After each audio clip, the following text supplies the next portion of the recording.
විජේසිංහ සහෝදරයා, වගේම ගයාන් සහෝදරයා, වගේම දේශපාලනයේ අනිකුත් ප්‍රාදේශීය සභා නියෝජනය කරමින් සම්බන්ධලා ඉන්න මේ සහෝදර මන්ත්‍රීවරුන්ගේ මන්ත්‍රීවරයන්ගේ වගේ විශේෂයෙන්ම මේ ප්‍රාදේශීය ලේකම්තුමිය ඇතුළුව මේ කටයුත්තේදී යාන්ඩුවේ මැදිහත් වීම අපි විශේෂයට පත් වෙලා ඒ ජනතාව සාහන සැලසීමේ ක්‍රියාවලිය මැදිහත් වීමේදී විශේෂී කාර්යභාරයක් කරනවා මේ රාජ්‍ය ආයතනයේ ක්‍රියාත්මක කරන ප්‍රාදේශීය ලේකම්තුමිය ඇතුළත් කණ්ඩායම් ඒ සියලු දෙනාගිනුත් විකම් වාසී සියලු දෙනාගිනුත් ඒ වගේම මේ සහෝදරත්වය අරගෙන මේ ශ්‍රමදායකත්වය ලබා දෙන්න ගම්පහ දිස්ත්‍රික්කය නියෝජනය කරගෙන ආපු සියලු සහෝදර සහෝදරයන්ට අවසරයි.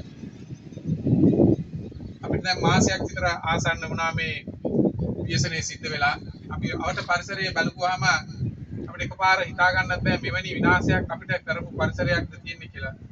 කියන්නේ ස්වභාව ධර්මයෙන් ගෙනෙන විපත් වල තත්ත්වය එහෙම තමයි. අපි කිසිදු මොහොතක අපේක්ෂා නොකරන තත්ත්වයන්ගෙදී අපිට මුහුණ දෙන්න සිද්ධ වෙනවා. ඒක තමයි ඒක සිද්ධ වුණේ දවස් දෙකක් තුනක් ඇතුළතදී ලංකාවට සිදු කරපු විශාලතම අලාභයේ පාඩුව සිද්ධ කරපු ව්‍යසනයක් මේක. ජීවිත අහිමි වීම පැත්තෙන් ගත්තාම සුනාමියට වඩා අඩු වුණත් සමස්ත රට සමස්ත ආර්ථිකය අපි ක්‍රමයෙන් ගොඩනගමින් ආපු මේ වැඩපිළිවෙලට විශාල අතුල් පහරක් මේන් එල්ල වුණා. ඒ අනුව මේ ජීවිතවලට අමතරව නිවාස අපේ වාසස්ථාන සම්පූර්ණයෙන්ම විනාශ වෙච්ච ප්‍රමාණය තියෙනවා 6000කට වැඩි ප්‍රමාණයක්. 1,20,000ක් විතර තියෙනවා අර්ධ වශයෙන් විනාශ වෙච්ච ප්‍රමාණයක්. ඒ වගේම ව්‍යාපාරික ගොඩනැගිලි විශාල වශයෙන් විනාශ වෙලා තියෙනවා. ඒ වගේ අපේ රටට ආර්ථික වැදගත්කම ප්‍රධානම අපිට බලපෑමකට ලක් වෙච්ච දේවල් තමයි ප්‍රවාහන පද්ධතිය, වාරි මාර්ග පද්ධතිය විනාශ වීම, මහා මාර්ග, දුම්රිය මාර්ග ඒවා පිළිසකර කර ගැනීම සකස් කර තාමත් අපි ගොඩක් ගැටලුකාරී තැන් තියෙනවා. සමහර තැන්වල පිළිසකර කරලා අවසන් කරගන්න බැරි තැන් ගොඩක් තියෙනවා. මේ එයින් ඇතිවෙච්ච අලාභිතා විශාලයි. ඒ වගේම කෘෂි කර්මාන්තයේට විශාල ප්‍රමාණයේ අලාභයක් සිද්ධ වුණා. මේ විදිහට ගත්තාම මේ මුදල් මේ වශයෙන් ගණනය කරලා ඉවර කරන්න බැහැ. නමුත් අර ධන ඇස්තමේන්තුවක් කරපුවාම එය ඩොලර් බිලියන 4.1ක් වගේ ප්‍රමාණයක් කියලා දැනට දල වශයෙන් ඇස්තමේන්තු කරලා තියෙන විශාල ප්‍රමාණයක්. දැන් අපි කොහොමද මේ අර්බුදයට මුහුණ දෙන්නේ? ඒ තමයි මේ අපි මුහුණ දෙපු තත්ත්වයේ ස්වරූපය. වගේම අපි හැම කෙනෙක්ම අඩු වැඩි වශයෙන් මේ තොරතුරු දත්ත දාන්නවා. අපේ වගකීම අපේ මැදිහත්වීම අපි මොකද්ද කළ යුතුද? අපි දේශපාලන ව්‍යාපාරයක් විදිහට අපි ආණ්ඩු බලය ගන්න කලිනුත් මේ සමාජයේ හැමතිස්සෙම මැදිහත්ුනේ පොදු අවශ්‍යතාවයේ සාමූහිකත්වයේ වෙනුවෙන්. දේශපාලන බලයේ නොතිබෙන තත්ත්වයන්ගෙදී අපි කවුරුත් දන්නවා ගම් වතුර ස්වාභාවික උපදා එනකොට ආණ්ඩු ඒ ආණ්ඩු වැඩ කටයුතු කරන ගමන්ම අපේ මේ දේශපාලන ව්‍යාපාරයේ කිසිදු මේ ભેදයකින් තොරව ඒ අවස්ථාවට මැදිහත් වුණා. කැපකලා විශාල වශයෙන් ශ්‍රමය අපිට පුළුවන් විදියට එවැනි ආදර්ශයක් පෙන්වමින් තියෙන දේශපාලන ව්‍යාපාරයක්. දැන් අපි මේ සමාජ කාර්ය කරන්න පුළුවන් දේශපාලන බලය ආණ්ඩු බලය අරගෙන තියෙන කණ්ඩායම. ඒ නිසා තමයි අපිට පුළුවන්කම ලැබුණේ මේ මොහොතේදී එන්නේ මැදිහත් වීම ඉතාමත්ම වේගවත්ව කරන්න. මේ මැදිහත් වීම තම සංවිධානාත්මකව කරන්න. මේ මැදිහත් වීම ජාත්‍යන්තර සහයෝගය අරගෙන කරන්න. මේ මැදිහත් වීමට සෑම කෙනෙක්ම සම්බන්ධ කර ගැනීමේ හැකියාව තිබුණා. ඒක තමයි මෙතන තියෙන විශේෂත්වය. අපේ රාජ්‍ය යාන්ත්‍රණයේ නිලධාරීන්ද හැම කණ්ඩායමක්ම මේ සඳහා අපිට වේගයෙන් මැදිහත් කර ගන්න පුළුවන්කම ලැබුණා. ඒ වගේම රාජතාන්ත්‍රික වශයෙන් අපිට මේ මොහොත වෙනකොට විවිධ උදව් උපකාර කරමින් තියෙනවා. ඉන්දියානු රජයෙන් ගිය සතිය ඇවිල්ලා මේ විපත සිද්ධ වෙච්ච වෙලාවෙම උන් හෙලිකොප්ටර් යාන ඒ වගේම බෙහෙත් ද්‍රව්‍ය ශ්‍රමය විසින් ගෙනලා අපිට උදව් උපකාර කරාට අමතරව දැන් අපිට තියෙනවා දෙවනි පියවරක් මේක ගොඩනගන්නේ ගොඩනගන වැඩේට ඇවිල්ලා ගිය සතියේ විශේෂිත නියෝජිතෙක් විදියට මෝදි අගමැතිතුමාගේ විශේෂ නියෝජිතෙක් විදියට මේ විදේශ කටයුතු අමාත්‍ය ජයශංකරාව එහිදී මේ වැඩසටහන ඇතුලේ මූල්‍යමය වශයෙන් අපිට මැදිහත් වෙලා ඩොලර් බිලියන 454ක මැදිහත් වීමක් කරලා තියෙනවා. ඒ වගේම මේ 11 වෙනිදා ජනවාරි චීනයේ සීමාවගේ විශේෂ දණ්ඩවත් කණ්ඩායම් ගණනාවක් ඇවිල්ලා විවිධ උදව් උපකාර කරලා තියෙනවා. ඕකට සඳහන් කළේ මේ ක්‍රියාවලිය ඇතුලේ මේ රාජතාන්ත්‍රික ක්‍රියාවලිය ඇතුලේ අපි ලෝකෙට පෙන්නලා තියෙනවා අපි මේ ආණ්ඩුව පොදු සමාජය වෙනුවෙන් සෑම කෙනෙක් වෙනුවෙන් මැදිහත් වෙනවා. අපේ රටේ කරලා තියෙනවා. නීති ක්‍රියාත්මක කරලා තියෙනවා. ආදර්ශභාවය කරලා තියෙනවා. ඒ නිසා තමයි මේ රාජතාන්ත්‍රික මැදිහත් වීම ඒ උපරිම මට්ටමේම තියෙන්නේ. අපි විශේෂයෙන් අගයකට සලකනවා. ඒ වගේම ගමන්ට මේ වගේ තත්ත්වයේදී රාජ්‍ය යාන්ත්‍රණයේ ගෙනීමේදී ප්‍රාදේශීය ලේකම්තුමිය ඇතුළු ඒ කණ්ඩායම ග්‍රාම සේවක මහත්මයාගේ කණ්ඩායම විශාල වැඩ කොටසක් සිදු කරනවා. ඒ කණ්ඩායම අපි දකිනවා හැම දිස්ත්‍රික්ක එකම හැම ප්‍රදේශයේම ඉතාම වෙහෙස මහන්සියෙන් වැඩ කටයුතු කළා. නමුත් කාර්යාල කාල වේලාව කියලා එහෙම බැලුවේ නැහැ. දිවාරයන් නොබල වැඩ කටයුතු කළා. ඉතින් මේක අවස්ථාවක් උත් කරගන්නවා.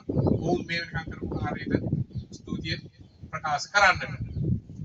ඒ වගේම ආණ්ඩුව පැත්තෙන් ආණ්ඩුවට තියෙන්නේ ඒ යාන්ත්‍රණය ඇතුලේ අපි මොකක්ද කරන්නේ වේගයෙන් මැදිහත් වෙලා මූලික සහන සැලසීම් කටයුතු සිදු කරා.